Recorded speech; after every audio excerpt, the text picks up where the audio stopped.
আসসালামু আলাইকুম রহমতুল্লাহি ওবরকাতুহু। সম্মানিত দর্শক, কাশ্মীর নিয়ে সম্ভবত আরেকটি যুদ্ধ অনিবার্য হয়ে পড়েছে।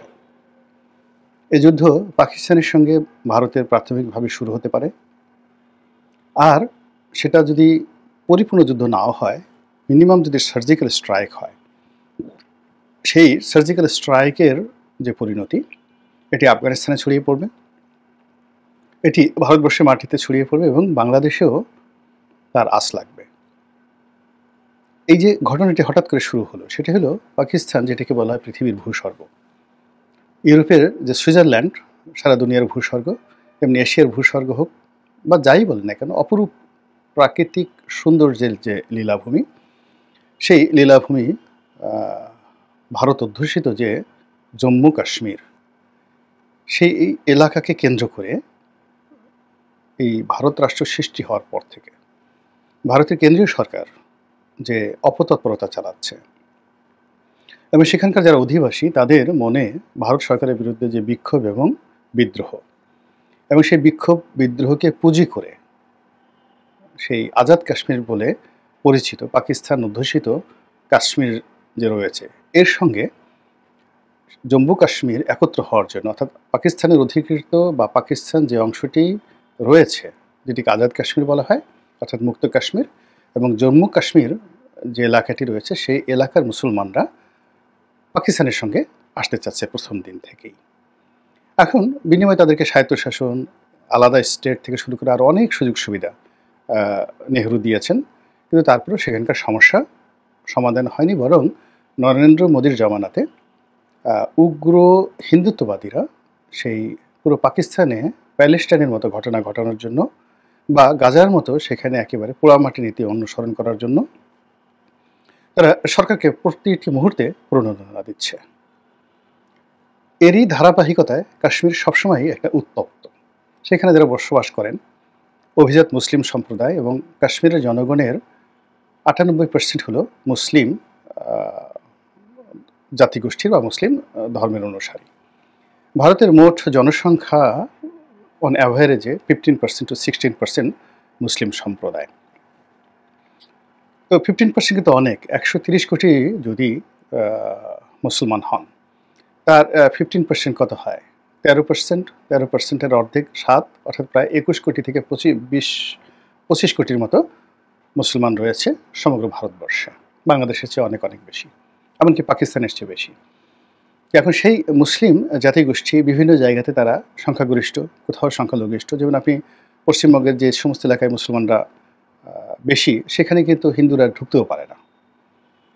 আবার দিল্লির যে সমস্ত এলাকাতে মুসলমানরা বেশি, সেখানে কিন্তু দিদারসে গরু জবাই হচ্ছে। আপনি নিজামুদ্দিন আউলিয়ার মাজারের ওখানে গিয়ে দেখেন, দিল্লির মেহেরুলিতে একই অবস্থা। আপনি যদি উত্তরপ্রদেশে যান, এলাহাবাদ, সেখানে মুসলিম সংখ্যাগরিষ্ঠতা রয়েছে এবং সেখানে সব কিছু তারা ডমিনেট করে, হিন্দুরা কিছুই করতে পারে না। কিন্তু যেখানে মুসলিমরা সংখ্যালঘিষ্ঠ, সেখানে হলো হিন্দুরা নির্যাতন চালায়, যেগুলো আমরা পত্রপত্রিকায় দেখি। কিন্তু কাশ্মীরের বিষয়টা হলো আলাদা। ওখানে তারা কেবল সংখ্যাগরিষ্ঠ নয়, ওটা একক একটি রাষ্ট্র গঠন করার জন্য, মানে ৯৮% মুসলমান, এটা তো সৌদি আরবেও নেই, আফগানিস্তানেও এটা নেই, বাংলাদেশে তো নেই। তো এই অবস্থা জম্মু কাশ্মীরে। ফলে এই অঞ্চলটি পুরো ভারতবর্ষের জন্য, যারা শাসক শ্রেণী তাদের জন্য একটা, যারা হিন্দুত্ববাদ প্রতিষ্ঠা করতে চায় তাদের জন্য এটা একটা অ্যাটম বোমা। এই জন্য ছলে বলে কৌশলে এখানে সামরিক উপস্থিতি, এখানে দমন পীড়ন চালানো, এটা যেভাবে তারা চেষ্টা করে যাচ্ছে ভারত সরকার, তার সঙ্গে সঙ্গে আবার পশ্চিমাদের যে ইসলাম ফোবিয়া রয়েছে, সেই ইসলাম ফোবিয়ার কারণে তারা দিল্লির সরকারকে এই অপরাধ করার জন্য সবসময় মদত দেয়। কাশ্মীরে জঘন্য হত্যাকাণ্ড, অর্থাৎ মোদী যখন ক্ষমতা এলো তখন সেখানে যে মিলিটারি সার্জেন্সি চালানো হলো, সেখানে প্রায় ৮ লাখ সেই সৈন্যকে ডিপ্লয় করা হলো। আবার বলছে ৮ লাখ। একটা কাশ্মীরের মতো একটা জায়গাতে যদি ৮ লাখ মিলিটারি ডিপ্লয় করে, মানে বছরের পর বছর সেখানে সব কিছু বন্ধ করে দেওয়া হলো, পশ্চিমের একটা টু শব্দ করেনি। এর কারণ হলো ওই যে ইসলাম ফোবিয়া। আবার এখন ধরেন সারা দুনিয়াতে যেভাবে যুদ্ধের দামামা বাড়ছে, যেভাবে গাজাতে সমস্যা হচ্ছে, যেভাবে প্যালেস্টাইনের সমস্যা হচ্ছে, জেরিকোতে সমস্যা হচ্ছে, রাফাতে সমস্যা হচ্ছে, মানে ছোট্ট একটা এলাকা পশ্চিম তীর গাজা, এই পুরো এলাকাটাতে অল্প একটু জায়গা, তো এই অল্প একটু জায়গাকে আলাদা আলাদা ভাগ করে পশ্চিম তীরকে দিয়ে দিয়েছে মাহমুদ আব্বাস এবং তাকে টাকা দিয়ে, অর্থ দিয়ে ঠিক গাজাবাসীদের যে আশা আকাঙ্ক্ষা তার অ্যাগেনস্টে মাহমুদ আব্বাসকে দাঁড় করিয়েছে। তারাও যেটা একসময় পিএলও ছিল। এরপরে গাজার মধ্যে আবার কয়েকটা ভাগ তারা করে ফেলেছে। এই গাজার মধ্যে তারা কয়েকটা ভাগ করে ফেলেছে। একটা গ্রুপ ইসরায়েলকে সমর্থন দিচ্ছে, একটা লিবারেল গ্রুপ তারা যাকে বলা হয় মিশর, জর্ডানের সাথে যোগাযোগ করছে, আর একটা গ্রুপ একেবারে কট্টরপন্থী হয়ে তারা হামাস নাম ধারণ করে ইরানের মদতপুষ্ট হয়ে হিজবুল্লাহর সাথে নিয়ে, হুতিদেরকে সাথে নিয়ে যুদ্ধ করছে। এবং এই যে হিজবুল্লাহ সমর্থিত যে এলাকা বা হুতি সমর্থিত যে সম্প্রদায় অথবা যাকে বলা হয় গাজাতে যারা শাসন কার্য পরিচালনা করছিল বা করে যাচ্ছে, সেই যোদ্ধাদেরকে নির্মূল করার জন্য ইসরায়েল, আমেরিকা, মিশর এবং জর্ডান একসঙ্গে কাজ করছে। ফলে ফিলিস্তিনিদের যে ইতিহাস বা ফিলিস্তিন যে জাতিগোষ্ঠী একত্র ছিল, তার থেকে গাজাকে আবার আলাদা করা হয়েছে। এবং আলাদা করার পরে আবার এই গাজার মধ্যে বিভেদ সৃষ্টি করে 3টা গ্রুপ করে সেখানে হামাসকে আবার আলাদা করা হয়েছে। এবং গাজার এই টোটাল ফিলিস্তিনের মধ্যে যে সমস্ত এলাকা ছিল তার মধ্যে গাজা এবং গাজা যখন ধ্বংসস্তূপে পরিণত হয় তখন আর একটা এলাকা ছিল রাফা, যেটা তুলনামূলকভাবে সেফ জোন ছিল। এর কারণ হলো রাফা একেবারে যাকে বলে ইসরায়েলের ঘসোয়া। সেই রাফাতে গিয়ে যারা আশ্রয় নিয়েছে তাদের মধ্যে যেই মুহূর্তে হামাস অনুসারীদের সংখ্যা বেড়ে গেছে, অমনি সেখানেও এই যাকে বলা হয় গাজার মতো পরিণতি তারা করে ফেলেছে। তো এই যে পশ্চিমাদের মুসলমান বিরোধী কর্মকাণ্ড বা ইসলাম ফোবিয়া, এটা এখন তারা টানতে টানতে আবার এশিয়াতে নিয়ে আসতে চাচ্ছে। তারা চীনে দ্বৈত নীতি, উইঘর মুসলিমদেরকে তারা সাহায্য করতে চাচ্ছে। আবার রাশিয়াতে উল্টো, রাশিয়াতে ইউক্রেনের বিরুদ্ধে তারা আবার মুসলমান সৈন্যদেরকে ব্যবহার করছে।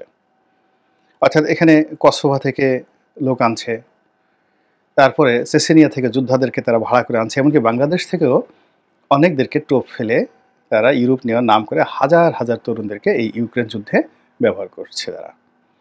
তো এই ব্যবহার করার পরে এদেরকে আধুনিক অস্ত্রশস্ত্রের ট্রেনিং দিয়ে আবার পরবর্তীতে এদেরকে হয়তো আফগানিস্তানে পাঠাবে, বাংলাদেশে পাঠাবে, বলবে এরা আবার জঙ্গি।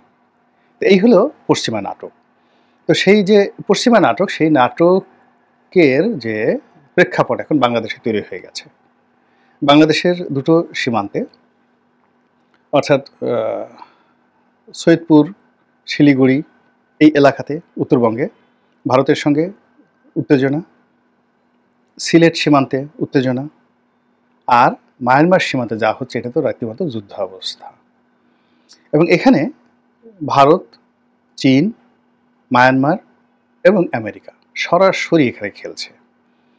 আর এই খেলার মধ্যে হঠাৎ করেই যখন কাশ্মীরের এই এলাকা, যেটাকে বলা হয় পেহেলগ্রাম, তো পেহেলগাম এলাকাতে যে সন্ত্রাসী কর্মকাণ্ডটি চলল, ইতিমধ্যে প্রায় 30 জনের মতো নিহত হয়েছেন বলে খবর এসেছে। এবং এই কাজটি পাকিস্তানি জঙ্গিরা করেছে, লস্করে তৈয়বা এবং বাকুনেটের সংগঠন, তাদের একটা অঙ্গ সংগঠন, লস্করে তৈয়বার অঙ্গ সংগঠন এই কাজটি করছে।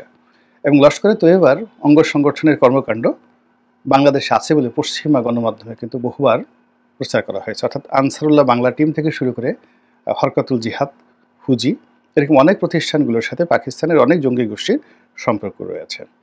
তো কাজেই ভারত যদি এখানে পাকিস্তানের সার্জিক্যাল স্ট্রাইক চালায় এবং সেটা নিয়ে যদি পাকিস্তান কাউন্টার প্রোগ্রাম করে, অর্থাৎ কাউন্টার আক্রমণ তারা করে, এবং সেটা তারা করতে পারে, সেই যোগ্যতা তাদের আছে। এবং ইতিমধ্যে যারা আপনারা খবর পড়েছেন তারা দেখেছেন যে অনেকগুলো লঙ্কাকাণ্ড ঘটে গেছে এই গত কয়েকদিনে। পাকিস্তান ভারতীয়দেরকে বের করে দিয়েছে তাদের দেশ থেকে। ভারতীয় দূতাবাসের যে কর্মকর্তা 30 জনে নামিয়ে আনতে বলা হয়েছে, সেখানে মিলিটারি অ্যাটাচি যারা ছিলেন তাদেরকে বহিষ্কার করা হয়েছে। একই অবস্থা ভারত করেছে। ভারত তাদের দেশে যে সকল পাকিস্তানিরা ছিলেন ভিজিট ভিসাতে তাদেরকে